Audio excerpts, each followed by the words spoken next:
So here we are in the venue again, having a look at the lighting going up. But hang on, before we get to lighting, snacks!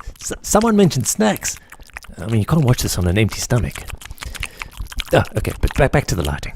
And with me is the lighting designer for the venue, Faheem Bardien, who's been around for a while. How long have you been around? In the industry for 22 years, lighting Maynardville for the last 13 to 15 years, I think. So not as long as me. No, not as long. Halfway there, halfway. And Maynardville, what's it like? What's it like to light?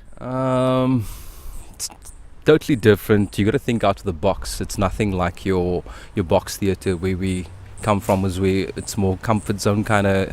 You have your positions. Maynardville, you got to create positions. When we started Maynardville, we never did backlighting.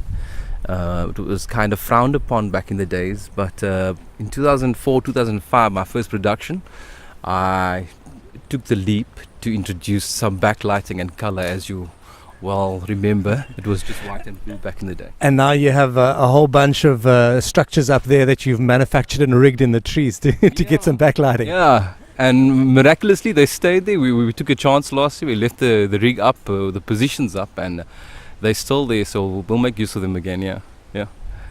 And your story, how did you get into lighting, Faheem?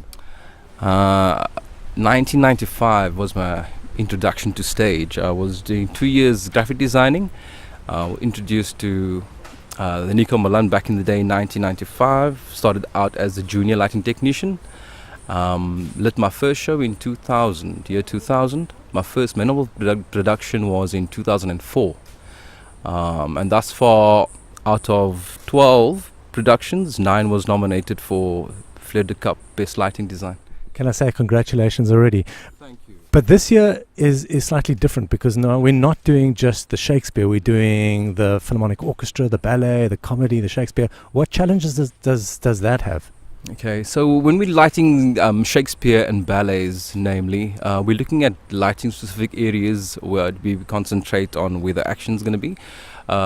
Orchestra is more of a general wash where we just look at pretty colors and lighting up trees as eye candy.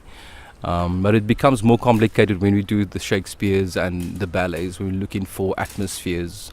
We got to keep in mind that when we do orchestra, we can't use much front light.